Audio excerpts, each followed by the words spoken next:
As always, coming at you from the 1,400-pound sectional at Dream Run Camp in Flagstaff, Arizona, behind the camera. My trusted advisor, Lauren Clement. Got a good complement of folks here, good variety of runners. We still have a little bit of our college invasion going on, which I've really been enjoying. It makes me feel like older and younger at the same time, so thank you for that, Will. You're welcome. I'm only one here representing that.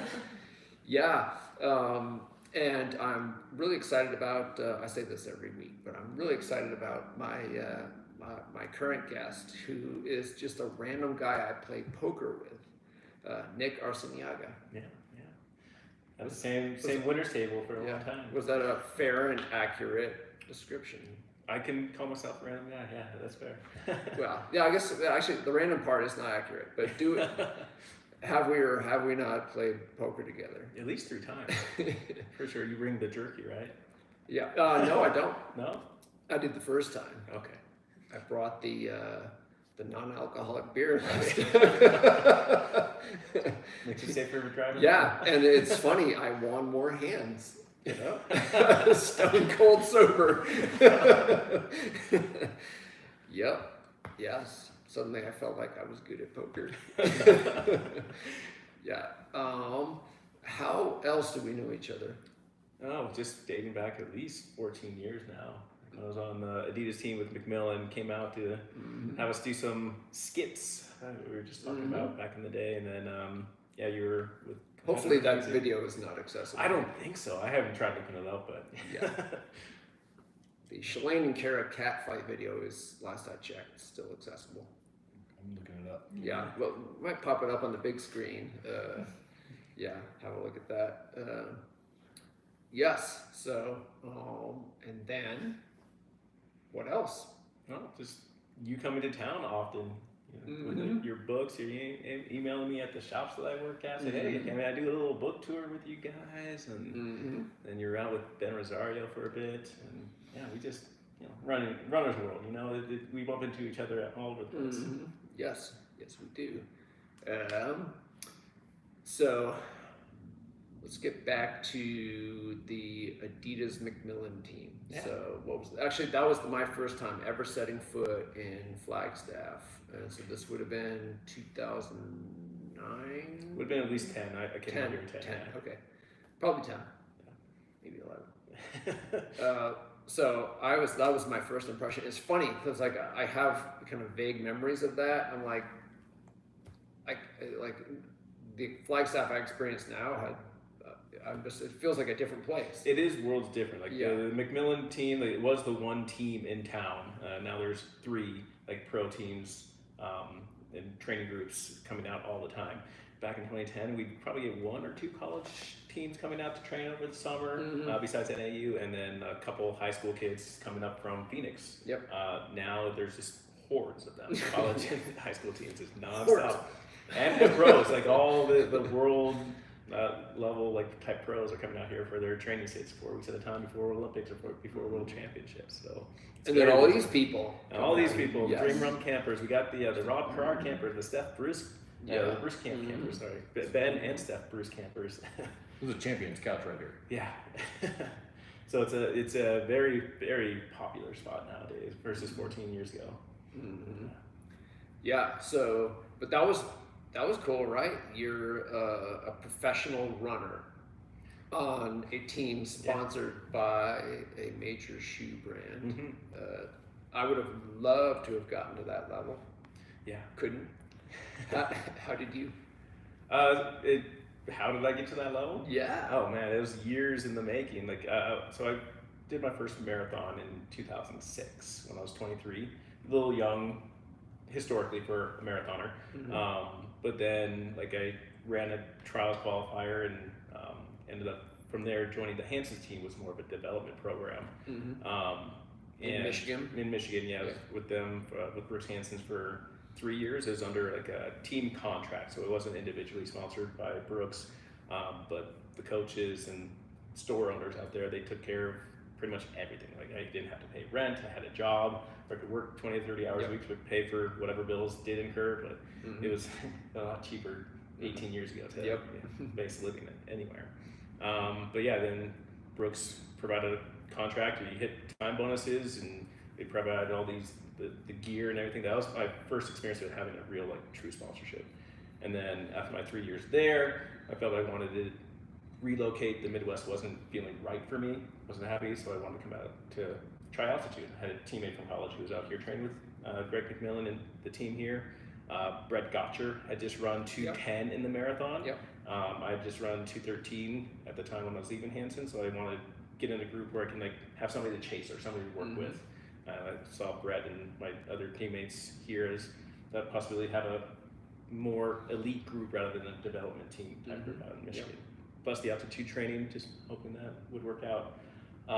After 4 months, maybe even 3 months here, is when I ran Rock and Roll San Diego, where you said we had met there, and I ran my first 2:11, first of 4 2:11s, and from there, I got my individual contract from Adidas based off that, and just never looked back. Just always running marathons from then on.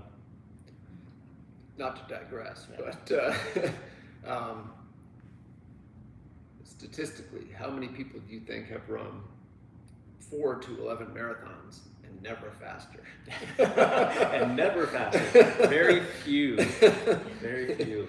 Yeah. There's a couple guys that I know that a bunch of us stuck at 2:11, but not 4 times for the rest of them. But yeah, there's a lot of guys, definitely my generation, before Supershoes came along, where we're kind of stuck in that 2:10 to 2:12 range.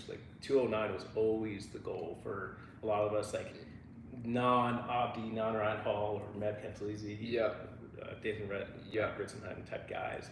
We're not Foot Locker champions. We're just guys who were most of us were marathon was our event because we didn't do well at any other distance in the NCAAs. I never made a national championship in college. Never made a state championship in high school. Anyone here made a national championship? So this is good company. Yeah, exactly. But yeah, all the guys who I would race against in that type of range, half of them would be state champions, half of them would be myself, who were just workhorses, just running high volume, high mileage for pretty much the entire career since high school, and grinding it out till you finally succeed. Yeah. You're kind of the American Wilson Kipsang. He had the distinction. This is back when the men's marathon world record was, I think, in the 2:02 range. But he ran 2:03 4 times. Yes. With one of those being 2:03, 02. Yeah. Without ever having the world record. Yeah. So he had the almost fastest time. Yes. So how do you feel about that? Did it become because obviously that maybe 10 years before you ran the first of those times, you couldn't have ever imagined getting that far. But then once you've gotten that far and you're still young, you want to get further. Did it get kind of frustrating to keep knocking on the door of 2:10, 2:09? Not necessarily frustrating. I always come out of a race satisfied with how I race, how the effort I put in. Usually just always want to have a positive attitude, no matter what. But yeah, running 2:11 4 times, that's a success. You got a 4 of a kind right there. I talked with Scott Smith about that all the time. There's people who have a straight flush. Yeah. Their, 4 of a kind. Time. Yes. So I got a 4 of a kind, so it's pretty good. And I would have loved to run that 2:09, and there's 3 of those 2:11s were on pace at 20-21 miles. Just that last 10K, just could never quite get the legs Close to the deal. Yeah. But I also wasn't blown up completely where I was walking it in. I was okay, I'm just, instead of running 4:55s, now I'm running 5:15s. It's just enough to put up 2 minutes on the clock at the end of the race. But, overall, it's satisfied with the career I had and all the successful races that I had. Even talking with some of the runners nowadays, comparing myself to Stephanie Bruce.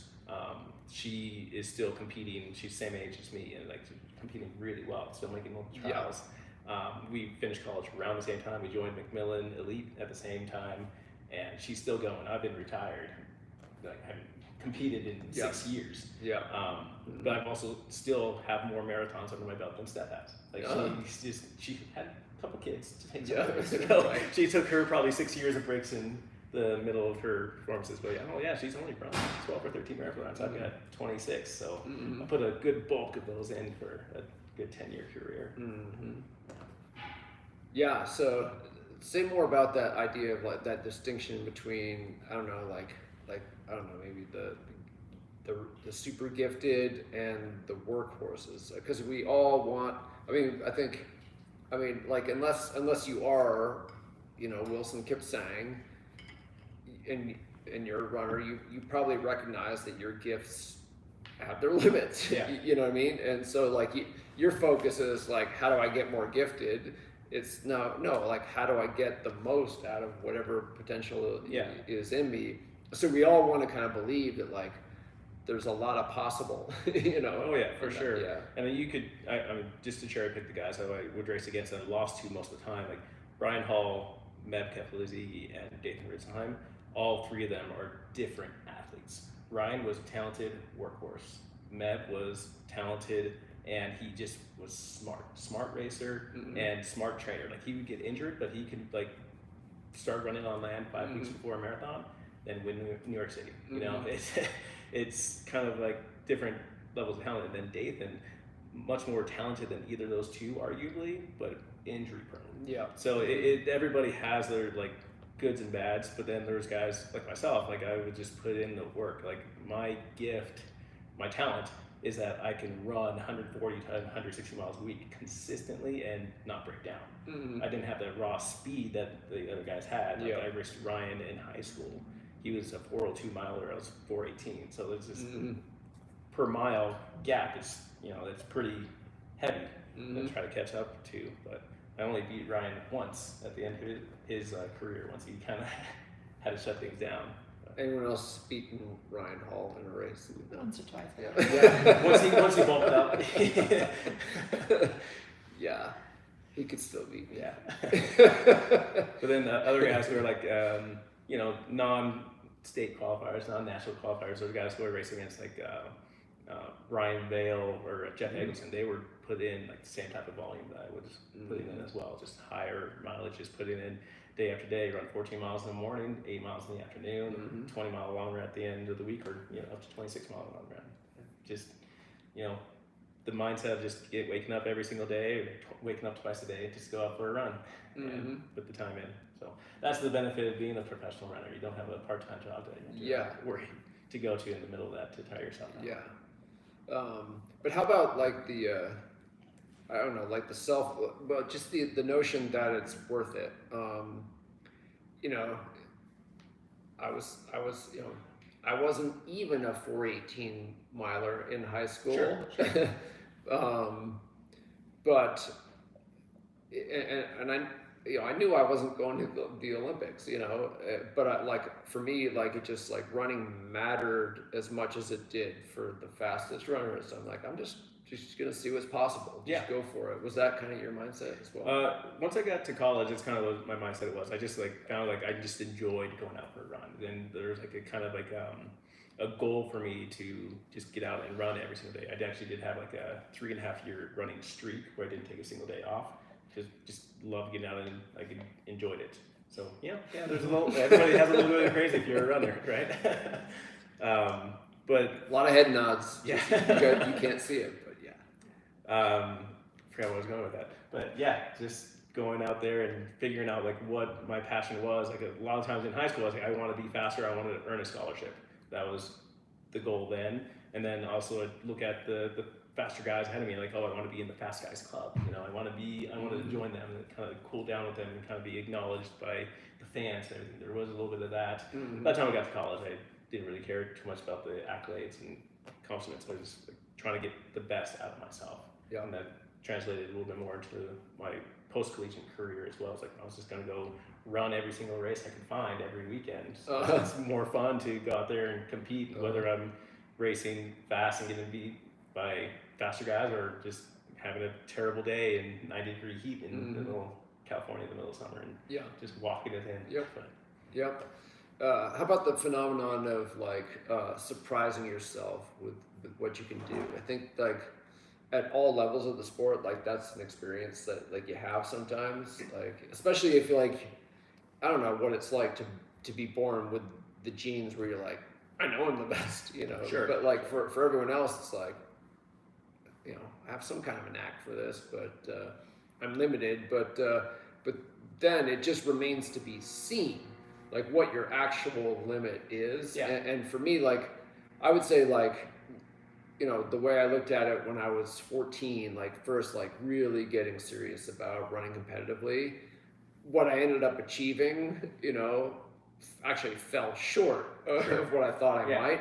But like some stuff I did when I was older, I actually really did surprise myself. Like, you know, like I did a couple things like I just would not have thought, but were possible for me. Like just being older. Did you have experiences where you're like, I can't believe I just did? Yeah, my debut marathon, like I ran 2:16 when I was 23 in 06 Chicago, and going into that race, I'd run a 106 half marathon, so 106 does not translate to 116 like on paper. But going into it, like I wanted to hit either the A standard. A standard at the time was 220. 222 was the B standard. So either way, I'd be able to qualify for the Olympic trials. And just during the race, Those were the days. Yeah, you can still run 222 and make it. Wish it was that way. Could have been a 4-time qualifier. But yeah, the ultimate dream was always to make the Olympics. But going into that one race, like I had trained okay for it. I was doing my high mileage training, which covered the base of marathon training. It wasn't there for like the speed or going much faster, but it carried the endurance. During the race, I started just letting my body just flow through with times, didn't have like any splits in mind, just like run until I just couldn't hold pace anymore, and ended up running with the group of Hanson's runners as they're on pace to try to run 2:15. For a lot of them were debuting there as well to try to qualify for the trials, and just stuck with them until mile 20, and then they ran away from me. I'm like, okay, I'm just gonna hold my pace as best I can, just kind of get to the finish line. And coming across 2:16, which is 3 minutes faster than I was originally hoping for, I'm like, oh, that's not what I was expecting. I'm actually a pretty decent marathoner. And then looking back in hindsight, all the training I did from high school to college was marathon training, even though I was trying to race a mile. So it was just coaching and guidance wasn't quite lining up with the training philosophy that I had. So that was the part of the biggest surprise. And then just kind of, okay, I'm a marathoner now, just gotta focus on this and see how I can make it as good as I can. When well, it could be right now, I don't know, but when were you happiest as a runner? Like what was like the absolute, you know, if you just like look back on it all, like where do you want to go first? It's tough. Like like the picture you posted of me on Instagram with the yellow jersey with Adidas, that's me winning the U.S. championship. So that was like probably the best race, both strategically and performance-wise, that I executed. It wasn't PR, but that's fine. It's a championship-style race. That was like the only race I really pro marathon that I won, and then only U.S. championship. But like it's just such a relief. Has anyone else won? Such a relief to cross that line and first break that tape. It's something you dream about, even though didn't quite get it for like Olympic trials. Like definitely, like winning the U.S. championship was probably the most thrilling on that day. What age were you? What was that? What age were you? I was 30 for that one. So, wow, 11 years ago now. Yeah, not to overharp on the 4 2:11s, but like which in order. I know we had this conversation. I can't remember. Like in order, which one was your actual PR? So it was 2011 Houston Marathon, 2:11:30. And I was actually pacing Brett Gotcher that day, trying to get him to run 2:09. And once I got to 25K, like I discussed with Greg and discussed the race director, if I feel good, I can still finish. couldn't keep up with Brett anymore at a 209 pace, so I backed off from 455 to 505. Felt good again, and then just held 505 basically to the finish and beat Brett on my way there. Was that the first of the 4? That was the second. So 20. Sorry, I went out of order. But yeah, my PRs was 2:11:30 at Houston, and then I ran 2:11:48 at Rock and Roll San Diego in 2010. So that was a year before that. And then And I was there. Yeah, I was you, there. you witnessed it. I think I interviewed you at the finish. I think, or finish where we sat down somewhere. I might have needed to sit down. Then at the Olympic trials in 2012, Houston as well as 2:11:56, and then in Boston 2014, that was 2:11:47.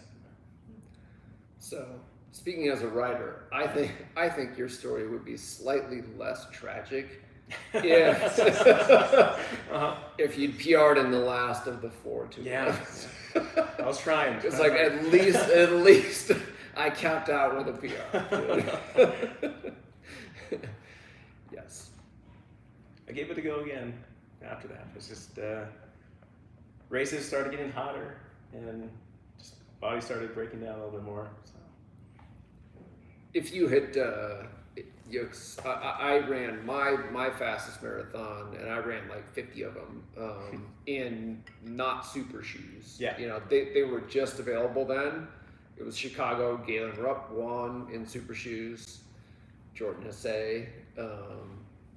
But I wasn't wearing them because Hoka didn't have them, and I felt loyal to Hoka. But like afterward, I started using them, and I got a pretty good sense of like how much faster I might have run in them. You didn't have the advantage of that footwear. No, my last marathon was 2018. The super shoes were available at that time, but I wasn't committed to racing one because I hadn't trained in one and wasn't really concerned about it. Kind of going in that direction. Just a marathon. Yeah, it's just a marathon. No big deal. I'd done so many at that point. But I've talked with different people about it, like whether you're a responder to a certain brand's shoe or whether you're responded to a super shoe in general. Like my stride is fairly efficient. Would I get as much benefit as somebody else at my level? Would I get 2 minutes? Would I get 30 seconds? Maybe, I don't know. But I've talked with Mike Smith about it, and he said, oh yeah, a lot of what the super shoes not necessarily is for that day, race day, but also in training, you're able to recover faster because you're not beating your body up as much as well. So that's something that, could lead me to attempting to just run more volume. I could have just run 140, 200 mile weeks and kind of bulked it up that way. Just my whole mindset from college was instilled by my high school coach. It was like, the more I run, the faster I get. That was the parallel I saw all through high school, all through college. The more I ran, the better I got. So just kept running more and more until kind of hit that volume that started seeing the diminishing return. Yeah, so 5 seconds per mile. That's my answer. Yeah. That would be a good 2.5 minutes. I'm sure of it. Like that's what I got. You know? But they don't work at all for some people. And then how do you feel about it? Because we haven't touched on this. I introduced you as a poker friend. Yeah, but, poker friend. We'll play softball with Ben Rosard as well. Yeah. So what's that T-shirt you're wearing? That's Run Flagstaff. So it's I'm one of the owners for the running store out here in Flagstaff. So I bought in 2019 when we took over the Sedona running store down in Sedona, only about 45 minutes away, and I was working there 6-7 days a week to turn it in from Sedona Running Company into Run Sedona to mirror what we have up in Flagstaff, and basically brought it around to where it's now a self-sustaining entity, but it's very tourist heavy in Sedona. So that's kind of our market is selling to people who come to town not realizing they need some good trail shoes for the most part.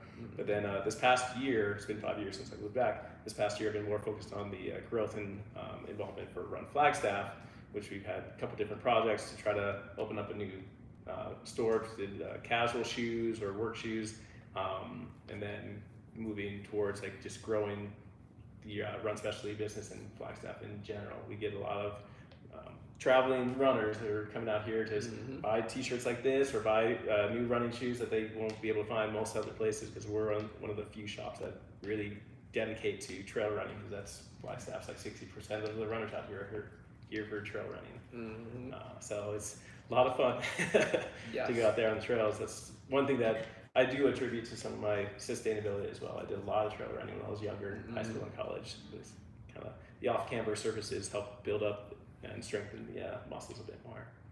Kind of a special guest here. Let's pause for a commercial break.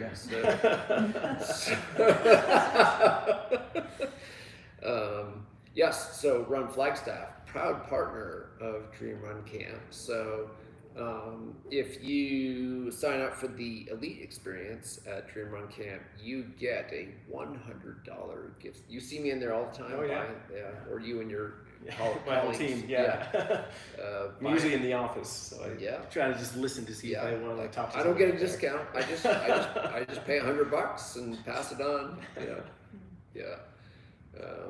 But it's cool because it's weird. You talked about how much Flagstaff has transformed as a running mecca since the time you first landed here. And yet, there's really only one game in town for local running retailers, and that's you. So you guys are really important to the running community here. It's not just the shoes you sell; it's your running club, your events. So just from your perspective, what do you see as Run Flagstaff's overall contribution to Flagstaff running vibe? I mean, for the vibe, we try to keep like a family, more or less. Like everybody who helped Run Flagstaff get to where it is now basically is like family. We know that most of the people that come in by names, if they've shopped with us for the past 14 years or longer. I've only worked with the store since 2013. And Vince and Sarah, who are the main majority owners of the shop, they've really turned it into what it is now. Definitely with help of the employees, who are kind of huge involvement with the community, running clubs, running groups, and putting on the races, and just kind of help sponsoring the events, helping the high school teams who are here locally with getting the right shoes fit for them, and discounts as well for those kids, because making it through high school and even sometimes college can be kind of expensive. You have to change your shoes out so often. But overall, just kind of building the community up more and more.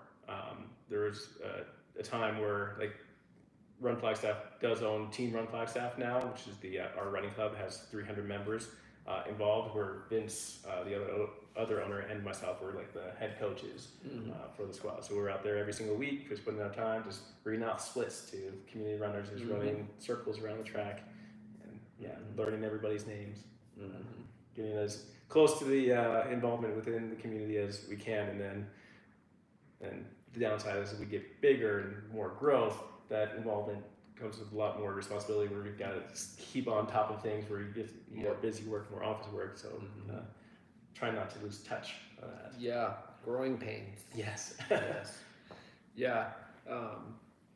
remember in 2017 when I was here for the summer training with the Nazali crew, and I went in, I needed new footwear, and I walked into Run Flagstaff. I'd been there before, but I'm just a customer, and you were there, and you sold me a pair of shoes, and I'm like, this is so Flagstaff, a 2:11 marathoner is selling shoes to a guy who's not but it's I don't think there's any Boulder doesn't have that. Portland doesn't have that. Boulder used to have, I don't know, Alan Culpepper used to own a store. There's definitely people who had shops, professional runners, Bill Rogers owned a running shoe store. A bunch of a bunch of people did. I don't know how their involvement was with fitting on the floor, but I've worked at a shoe store since my sophomore year of college, so I've been fitting people for shoes well before I was as good of a runner as I was happy with my shoes, by the way. It's second nature now. Like by the time you came in, I had been doing it for 15 years. It's no problem. But if you go to Hanson's, if you go to Michigan, just north of Detroit, you'll go to any store that has a bunch of fast runners selling you shoes. Yeah. But being a fast runner does not make you that knowledgeable. I can tell you that. Yes, but you are. I try to be. Yes. Yeah. Actually, getting back to, so yeah, that's how I introduced the whole topic of your t-shirt and Run Flagstaff. But I mean, you are about as knowledgeable as they come. Like, you don't design the shoes, Sure. but like, a lot about. I try to dumb it down for myself because there's a lot of technology. Every brand has something specific they name it. It's very much the same thing brand to brand, but they name it something different. So I can try to just dumb it down to myself so I can dumb it down to the customer as well. I don't need to tell them every single detailed attribute of the shoes. Like, a lot of times what it comes down to is what feels best. So just analyzing their foot strike, whether it's on the scanner or me watching them walk or watching them run on a treadmill, and then saying, these are the options that I say you should try, but you could tell me that they all hurt so we can try again. Yeah. So it's more about learning to read the customer and help them make the decision. Yeah. Well, it's actually, we haven't talked at that depth about shoes before, but like that's exact. I mean, a lot more than I do.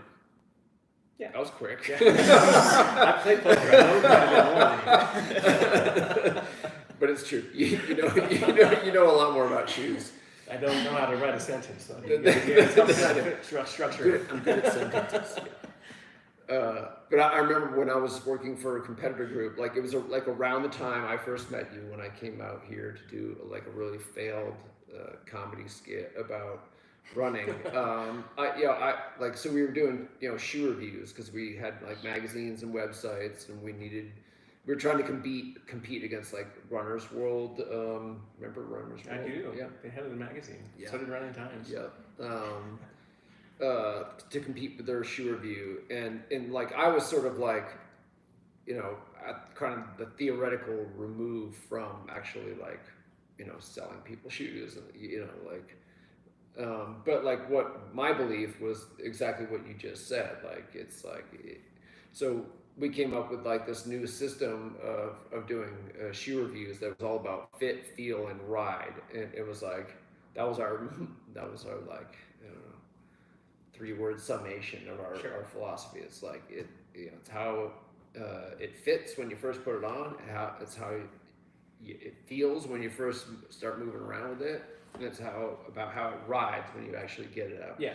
And like if it checks those boxes, it doesn't really matter what the technology is. So I just came up with this, and like the powers that be were like totally on board. Like, this is cool. This is like a competitive advantage for us. Like we're like coming at them from this side.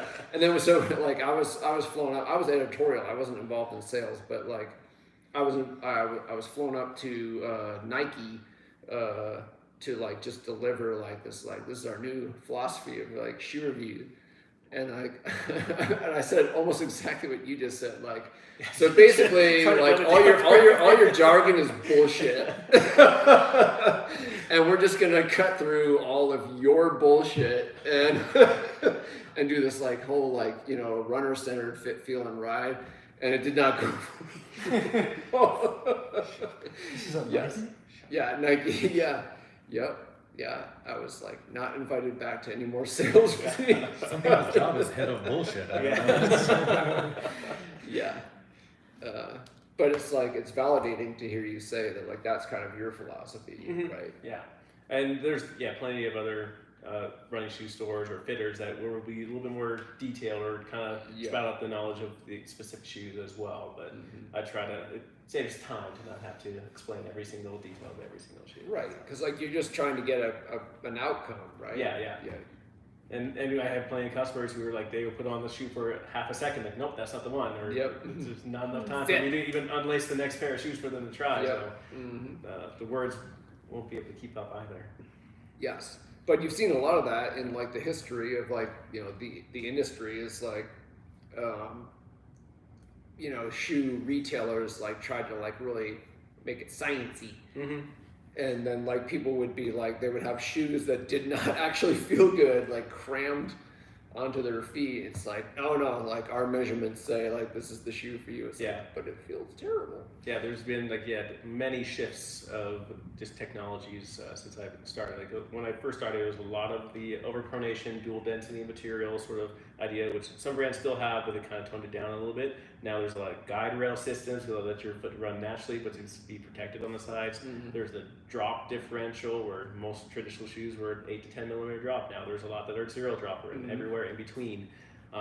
There's the carbon fiber plated shoes, which makes things a little bit more interesting on a daily run if you're using those for your daily trainer, because they'll wear down quite a bit faster. But yeah, there's a lot more options, and then throw in trail running as well, which we do a lot out here, and then you double that as far as like the amount of knowledge that you have to know about every specific like category of shoes. Yeah, there's a lot to know, a lot that goes into the construction of each of the shoes, as well as just like carrying each of them for specific customers. As a non-shoe geek, and also just like a non-hot take oriented person myself, like I've basically stayed out of the fray, because like, you know, a lot of people have had their hair on fire since like, you know, the supershoe revolution occurred. I don't know. I just want to know what's legal. Honestly, can I wear this shoe in my marathon? Yeah, exactly. Like if it's legal, I trust you to basically figure it out. You know, like I know I'm not allowed to take EPO. Well, good, I didn't. Yeah. And yeah, just tell me what I can and can't wear. And if it's advantageous, like I'm not going to put an asterisk, you know, next to my PR. But like, how do you feel about what's going on? You know, just like philosophically, like, are we like in a golden age of running footwear, or not so much? I'm skeptical about it. Like, I haven't seen, like, as far as like the performance aspect, it's definitely elevating performance, but I haven't seen the long-term side effects or negative effects that could be caused by it. So I can't say whether it's going to be good or bad. Like, odds are it will be just fine, because of the way that people are performing nowadays. Clementine Fitzgerald. Hates that answer. Yeah. Wasn't good? Okay, sorry. But yeah, it's the way that they're performing nowadays, and the way faster recovery, like, probably will be no problem. It's definitely leading to the next step of evolution of shoes as well. Like 10 years from now, they're going to be something else, I'm sure. That's how it always is. Like the shoes I was running with 10 years ago, 14 years ago, were way different than the ones that the guys were wearing in the 70s, 80s, and 90s. So the technology always advances, and like it's inherently beneficial to have better shoes. You'll run faster, ideally, and you'll have fewer injuries. But that's nothing. Doesn't necessarily show on paper. Like a lot of people try to show, like the guys in the 70s and 80s were still running way faster than our professional runners today, for the most part. So like not necessarily like linear as far as like the performance advantage. But now the super shoes are out, you're seeing quite a bit more of a shift there as well. But a good parallel that I always have looked at with that, grew up in California, ran high school and college there. When I was in high school, there was Ryan Hall, Fernando Cabada, and I think Josh Spiker ran sub 9 for the 2 mile, or 3200, I forget which one it was. 10 years later, there were dozens. Nowadays, there's a couple dozens. You know, it is just like the talent is definitely like the younger talent. The pool is getting larger and larger. So I would have expected the talent pool as they get through college into the professional ranks, the 10K times, the marathon times will be getting slowly faster, but it's also just getting bigger. A lot more people are running those like 27 lows in the 10K or like 211 to 209 marathons. Like it's very like dense now. Like more and more people are at that level, just because like the talent pool is larger. Yeah, I mean, you know, like for me, like having basically paid attention to running footwear, I mean, like as a non-geek, you know, since 1983, I mean, I've mentioned this before probably, but like Jeff Johnson, Nike's first employee, the guy who named Nike Nike, and came up with the waffle racer, and a lot of their kind of like flagship early running footwear. Like he was the girls cross country coach at the high school I went to, and like so, I don't know. I've just so like I've had a lot of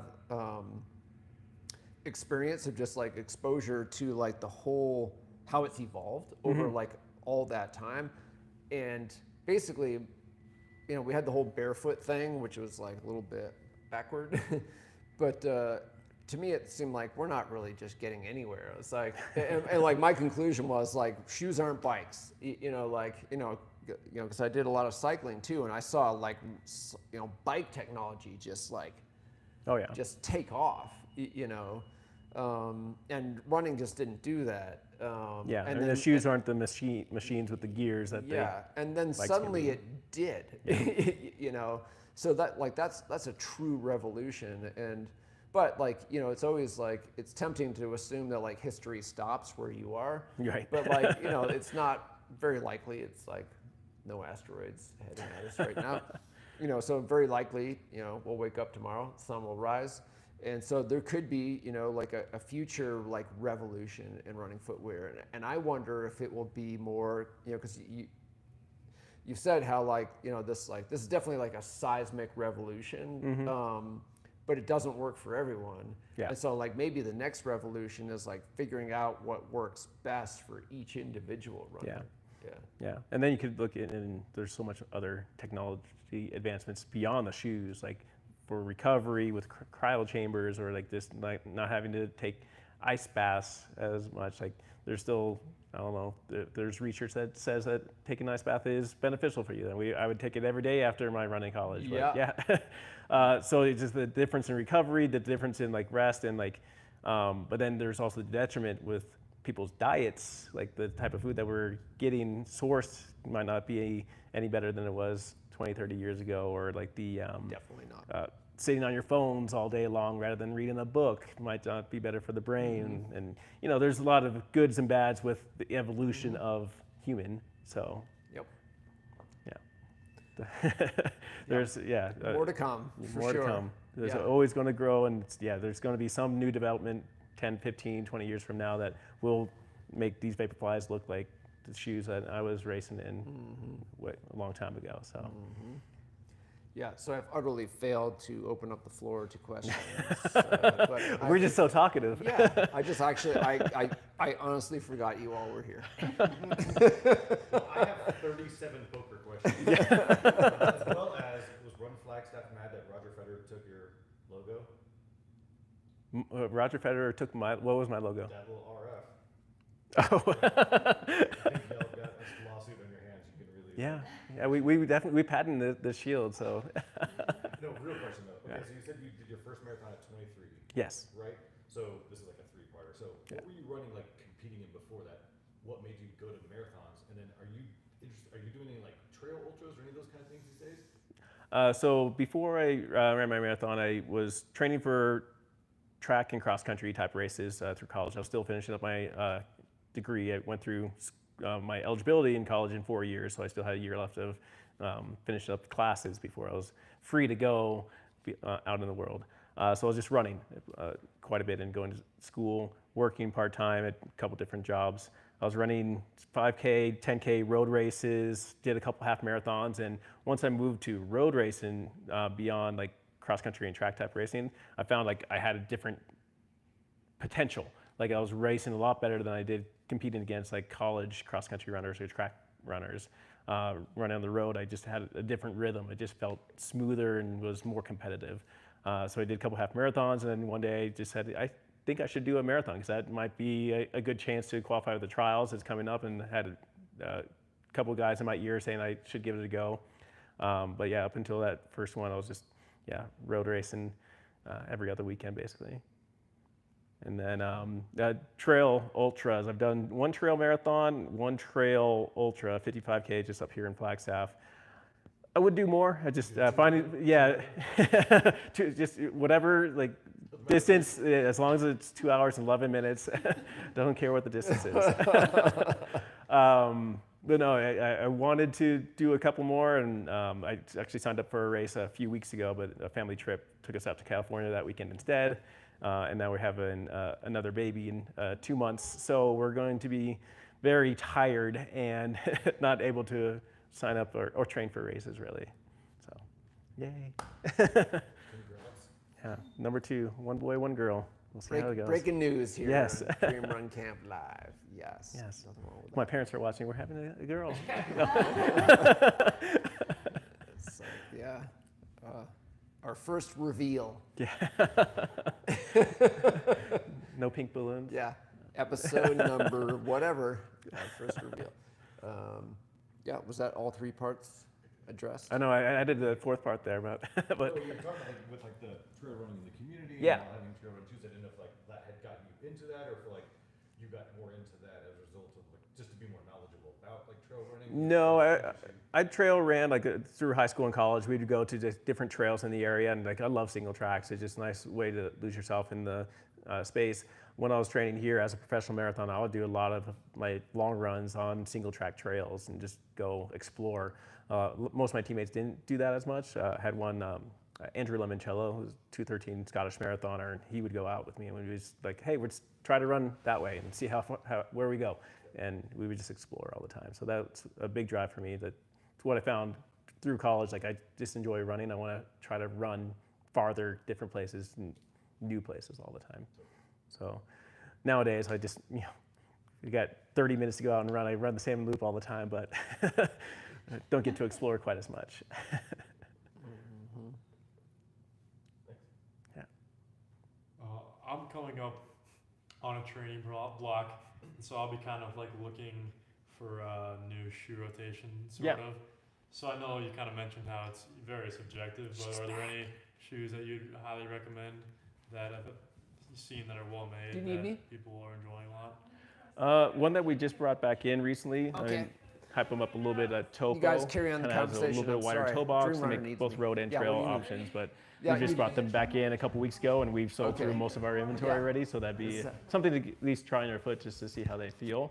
But plenty of brands like all the ones that we carry, Saucony, Nike, Hoka, like they're all good brands. It just depends on how you perform with them, and then the durability of those shoes based off your stride is a little bit different. Definitely, we have like most specialty shops, we have a 60-day exchange policy. If you try out the shoes and a couple weeks later you're feeling like they're either breaking down or they're just not working for you, then bring them back and we'll try again. Because I feel like sometimes like certain shoes can kind of start to become super popular, Mm-hmm. and then I find myself just buying them over and over again. Yeah. I'm like, I need a change. So I mean, we see that quite often. People come in, I've had this shoe like over and over again, just give me that same shoe. Like, oh, we got these other comparable ones. Every brand's kind of making a very similar shoe. We want to try them on. Sometimes they go for it, sometimes they pass, and whether they want to try them or not, as long as they're happy and can run healthily, that's the best.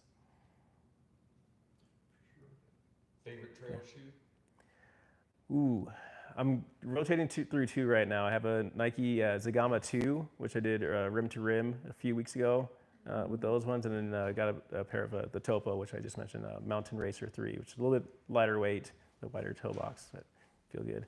But I try shoes from every single brand, and usually there's 1 or 2 shoes from every brand that work for me. I don't have a very picky foot at all.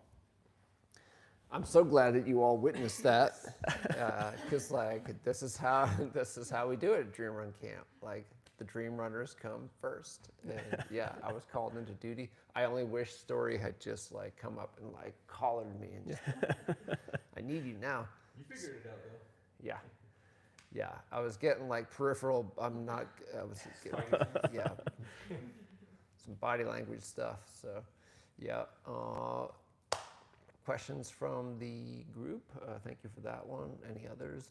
Thank you for yours. Oh, Do y'all carry Diodora? No, I worked at a shop in Salt Lake Running. We just started carrying Diodora out there, and I knew a little bit about them.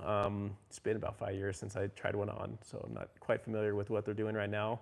But at the time, they were like a shoe, like not trying to revolutionize things. They're a shoe that they had been making for years, but just kind of having their mainstay sort of shoes and not updating them as often as every other brand. Like every brand's got like a 12-month or 18-month lifespan, and then they update the model, whereas the Adore like, might go 2 or 3 years. I think On does that same thing, where they have a shoe that they carry on for a couple years. So I'm not a sneakerhead at yeah. all. I definitely go like, oh, this feels good. And I put one on once. Yeah. I was like, this is wonderful. But no one carries them except like Fleet Feet in Austin. Yeah. And so it's like kind of hard to find it. I was like, go there and get them. Yeah. So I worked at the Salt Lake Running Company. They had carried them. I don't know if they still do. Like I said, it's been a few years since I was up there. No, if that's any more local to you there. Rachel's got one. Yeah, thinking about the mental side of running, what do you tell yourself mid-training run or mid-race when you think, oh, it might just be easier to stop? Or do you never have those thoughts? Oh, I have those thoughts. I had those thoughts. I did a track workout this past Tuesday. I'm like, oh, if I make it 4 sets out of these 5, it'll be good enough. That's a workout. In marathons, I've only DNF'd, or in any race, not just marathons. And any race, I've only did not finish one time, and that was very regretful. Like I was definitely having some bodily issues. I was dry heaving from mile 9 until mile 15, so stopping was the best idea. But after I stopped, went to the medical tent, like I'm feeling fine.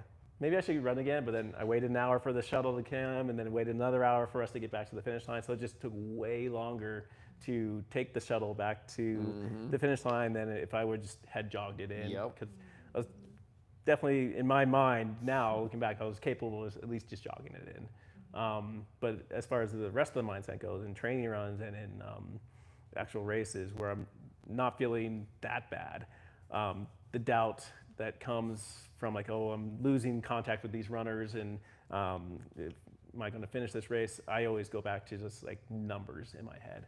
On training runs, I daydream or imagine what it'd be like to like go out there. I'm running to like make the Olympic team or win the Olympic trials or win the New York City or Boston marathons. I'm daydreaming different scenarios that like could potentially, like knock on wood, could happen one day. But those were just like runs, like 26-mile runs by myself, where I just had to waste some time with like thoughts and everything like that. But it also comes to more visualization as well, which I learned in college from a stress management teacher, like just using visualization to kind of project yourself out of body, more or less, to kind of be able to take the pain away and the doubt away. And having good mantras and positive self-talk help with that quite a bit as well. But for myself, like just going back and finding, for me, it wasn't a mantra, it was just like counting or like looking at splits and times. Like if I start falling off pace, like, okay, if I keep this next mile or the next 6 miles to go, if I still stick on 5:15 pace, I'm going to run a PR. I'm going to be under this goal time. So having like, when the pain or like the fatigue starts setting in and I start slowing down, like, okay, having secondary or tertiary goals to kind of fall back upon from there. And then my last step before just crashing out was always just like, I just started counting my steps. So I forget about everything else. Like, okay, it's going to be 450 steps until the next mile mark. So I just, with this leg, I'll count to 100. And with this leg, I'll count to 100. And then just carries me through to the next mile. So different tactics, which I've heard a couple people, very few, count their strides as well. But yeah. Yeah. Yeah, another great question. And yeah, I'm doing this all the time because like, I'm fortunate to be around a lot of runners of your caliber, and then a lot of runners like, who look up to runners of your caliber, and like, and just what I love about, just hearing like you describe like what's going on inside your head in difficult moments is that like you're human. You might have like achieved more than most of us ever will just by the numbers. But you put your pants on one leg at a time, just like the rest of us. I try to too. Yeah. So like the stuff, like the mental stuff, it's not all genes and hard work. It's also just like what you got going on up here. Yeah. And that is like more malleable. So I love it, just, hearing runners at the true pointy end of the spear just say like, here's what's going on inside my head, because like, some version of that can be going on inside our heads, and it's really helpful, Yeah. like it worked for you. I'm sure, yeah, you had disappointments, you had moments when you let yourself down, but by and large, Yeah. like your brain wasn't your limiter. Right. Yeah. Right. It was using those tactics was more of a distraction from the pain. And I've heard of, I actually was just listening to a podcast where Bob Odenkirk was talking, and he would do like plays and skits and whatever, like a live theater, and he would have his lines saying, but he's also going through his grocery list in like his head the entire time, because he has his lines memorized, he has his actions, his facial, everything going, but he's distracting himself with like his grocery list and everything. That just a lot of mental games that everybody in every environment play. Oh, yeah. So we Yeah. need to wrap this up. Okay. Yeah, it's just kind of like, yeah, exactly. Yeah, food genie. Wait, favorite running book? Oh, right now I'm reading Lauren Fleshman, her book. Matt has some books. Did you know Matt has some books? Are they on the bookshelf? Word. So I'm reading Lauren Fleshman right now. I'm actually really liking it because it gives me like more into the mental space of like the female philosophy of things. And she was a really good runner, like the Foot Locker runner-up, national NCAA like third place, I think it was her best, and like U.S. championship on the track in the 5K as well. But like the struggles that she had with both eating and just like everything else that goes into the mental, men, womanly body things, like, yeah, just stuff that I'm gonna have a daughter soon, so I'm gonna have to figure that stuff out as well. Yeah. Good answer. Yes. It is a good book. Yeah, I haven't finished yet. Reading's a long pastime these days. It's hard for me to finish a book. Yes, reading is fundamental. All right, so that's it for episode number whatever of Dream Run Camp Live. Thank you so much, Nick Arciniaga, 4-time 211 marathoner. You gonna hang out for some mystery meat? Sure, it smells like something's cooked. Thanks for having me for this. But yeah, hopefully we'll be back to be in the studio audience one day. Right on. That'll be fun. All right.